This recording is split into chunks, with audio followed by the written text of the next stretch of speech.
Halo sahabat semua, berjumpa kembali di channel YouTube Novel Ilyas Wan. Mari kita lanjutkan membaca novel Keluargamu Bukan Keluargaku, bab 17, Pov Kania. Aduh mas, berdarah ini, ucap perempuan itu dengan suara manja. Dadaku bergemuruh hebat saat tahu jika suara itu berasal dari dalam kamarku. Jantungku berdegup kencang saat membayangkan apa yang terjadi di dalam sana. Tidak mungkin itu suara Siska, apalagi suara ibu. Jelas-jelas perempuan itu memanggil Mas Noval dengan sebutan Mas. Aku harus tenang, aku tidak boleh gegabah. Dengan cepat aku mengambil ponsel. Mungkin ini bisa menjadi bukti perselingkuhan Mas Noval. Aku berjalan pelan menuju kamar kami. Sebelum sampai ke depan kamar dan membuka pintu, aku terlebih dahulu mengatur emosi yang mulai memuncak. Aku harus bisa mengontrol diri. Jangan sampai aku terlihat bodoh di mata mereka. Pintu kamar yang sedikit terbuka membuatku susah untuk melihat apa yang terjadi di dalam sana. Aku terus berjalan pelan menuju pintu. Kamu hati-hati makannya, Mas. Wanita itu kembali bersuara. Tidak terdengar suara Mas Noval. Dia hanya bersuara seperti orang meringis. Brak. Karena tidak tahan lagi, dengan cepat aku membuka pintu kamar dengan keras. Suara pintu yang terbuka terdengar nyaring karena terbentur dengan tembok. Mas Noval dan wanita itu sangat terkejut. Ngapain kalian di kamarku? Suruhku dengan suara lantang. Ternyata pikiran kotorku tadi salah. Aku pikir Mas Noval sedang melakukan hal yang tidak senonoh dengan wanita lain di kamarku. Padahal nyatanya di sini wanita itu sedang bernyongkok duduk di bawah Mas Noval. Dia memegang kaki Mas Noval yang terlihat mengeluarkan darah. Kania, kamu jangan salah paham, ucap Mas Noval dengan wajah sedikit memucat. Aku menatap mereka secara bergantian, terutama ke arah wanita itu. Aku melihatnya dengan tatapan tajam. Wanita yang tidak aku ketahui namanya itu hanya menunduk, tidak berani membalas tatapan mataku yang sengit. Memangnya kamu sedang berpikir apa tentang isi kepalaku ini, Mas? Tanyaku pada Mas Noval yang masih duduk di bibir ranjang. Aku mengambil 2 foto mereka. Mas Noval sempat menutup wajahnya. Tapi itu percuma. Aku sudah mengambil foto mereka. Padahal aku tahu jika foto begini saja tidak akan cukup menjadi bukti. Tapi setidaknya aku sudah bisa mengingat wajah perempuan ini. Apa-apaan kamu, Kania? Buat apa kamu memotret kami? Bentak Mas Noval kesal. Dia bangkit dan berjalan ke arahku. Walaupun kakinya masih mengeluarkan darah, dia tetap kekeh berjalan menuju tempatku berdiri. Aku memalingkan wajah ke arah lain. Mataku mengembun. Pandanganku mulai kabur. Kabut di mataku berlomba-lomba ingin keluar menjadi air. Tapi sekuat tenaga aku tahan, agar Mas Noval tidak melihat air mata ini. Dia tidak boleh tahu jika aku terluka dengan sikapnya selama ini. Aku tidak ingin dia kasihan ataupun mengejek. Saat ini yang terpenting, bagaimana caranya aku lepas dari pernikahan ini. Bagaimana caranya aku lepas dari keluarga toksik ini. Kenapa jadi kamu yang marah, Mas? Seharusnya aku yang marah, karena dengan berani kamu memasukkan wanita lain ke kamar kita. Aku membalas bentakan Mas Noval sambil menunjuk ke arah wanita itu.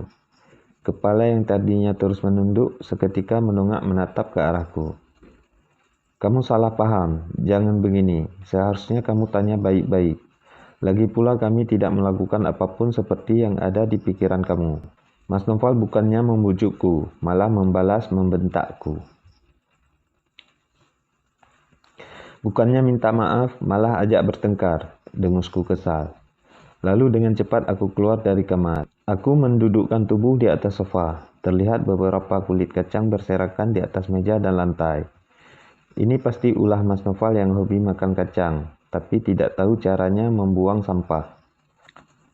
Terdengar derak langkah Mas Noval dan wanita itu menuju ke arahku. Siapa wanita itu? Pikiranku terus menerawang memikirkan siapa wanita yang dengan lancangnya masuk ke kamarku. Mas Noval dengan langkah tertatih melangkah ke arahku. Dia duduk tepat di sampingku, sedangkan wanita tadi duduk tepat di depan kami. Wanita itu menatapku dengan pandangan yang sulit aku artikan. Entah apa yang ada di dalam pikirannya sekarang. Aku susah menebaknya. Kania, kamu jangan salah paham. Biarkan aku menjelaskan semuanya, ucap Mas Noval sambil berusaha memegang tanganku.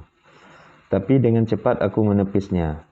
Tidak sudi rasanya tanganku dipegang oleh laki-laki yang menganggap keluargaku sebagai orang lain. Oke, aku akan dengarkan. Coba jelaskan padaku kenapa kalian bisa berduaan di dalam kamar kita. Seruku sambil menatap Mas Noval tajam. Tidak akan aku biarkan dia tetap menjadi imamku. Aku jadikan ini menjadi salah satu alasan agar sikapku berubah padanya. Jadi tadi pas Winda datang, aku lagi di kamar. Kakiku kembali berdarah waktu aku berusaha jalan dari kamar. Jelas Mas Noval yang membuatku kembali mengingat nama wanita ini. Winda, bukankah itu nama yang diucapkan oleh ibu mertua kemarin? Wanita yang disukai oleh ibu. Sampai-sampai ibu menyuruh Mas Noval untuk menikahinya. Tanpa memperdulikan penjelasan Mas Noval, aku kembali menatap wajah wanita itu lekat. Aku harus bisa mengingat wajah wanita yang disukai ibu mertua. Wanita yang akan menjadi penggantiku sebagai menantu di keluarga toksik. Jadi namanya Winda, tanyaku pelan tanpa melihat ke arah Mas Noval. Tatapanku masih lekat menatap tajam ke arah wanita itu. Apa yang dilihat oleh ibu pada wanita ini, sehingga membuat ibu tega menyuruh Mas Noval untuk menikah lagi. Padahal selama ini tidak pernah kubiarkan ibu dan Siska kekurangan. Tapi semua kebaikan yang pernah aku lakukan dulu seakan hilang entah kemana. Hanya karena satu kesalahan yang menurut mereka fatal. Iya Kania, dia itu sekretaris aku di kantor. Jadi dia kesini mau ngantar berkas yang perlu tanda tangan aku.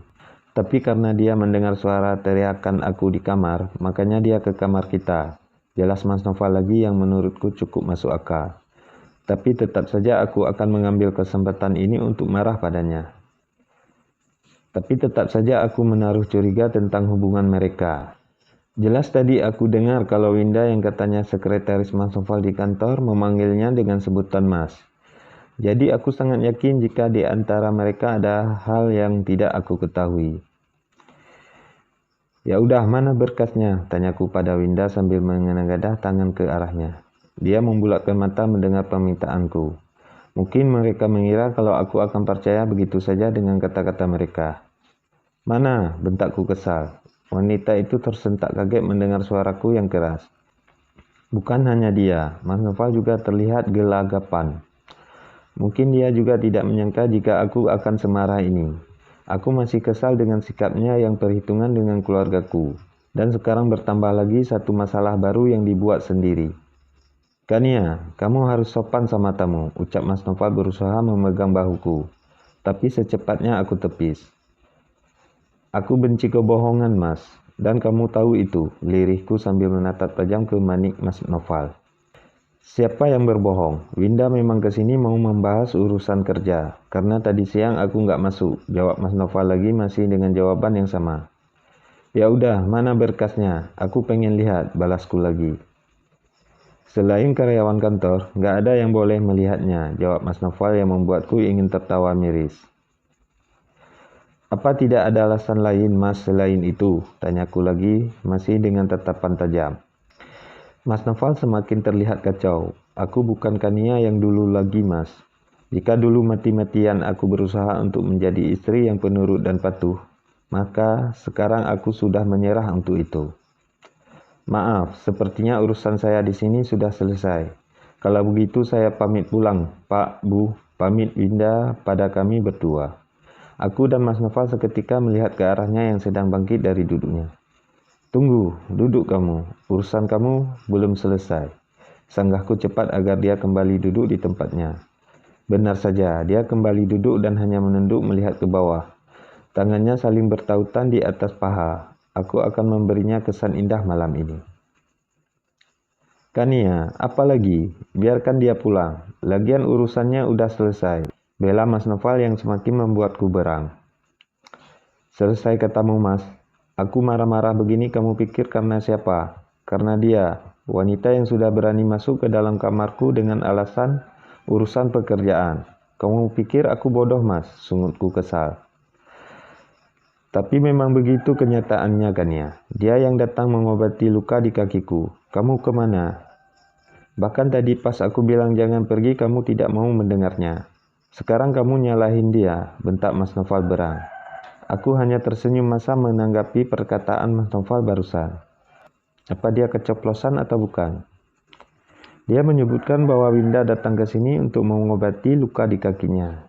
Jadi benar dugaanku jika wanita ini pasti ada main dengan Mas Noval. Tidak mungkin dia memanggil Mas Noval dengan sebutan Mas jika memang dia sekretarisnya di kantor. Aku harus menyimpan semua kemarahan ini terlebih dahulu. Setidaknya jika aku menggugat Mas Noval ke pengadilan, aku harus memiliki cukup bukti. Ini adalah kesempatanku.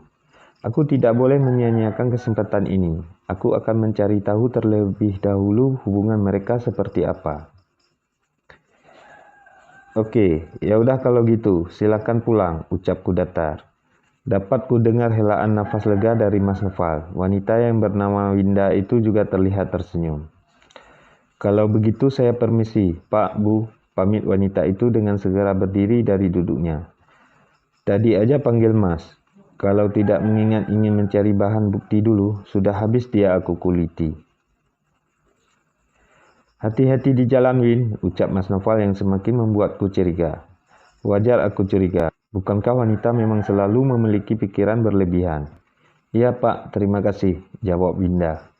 Mas Noval bahkan bangun dari duduknya dan mengantar Winda sampai ke teras rumah. Oke, Mas, mulai besok aku akan menyuruh orang untuk menyelidiki semuanya.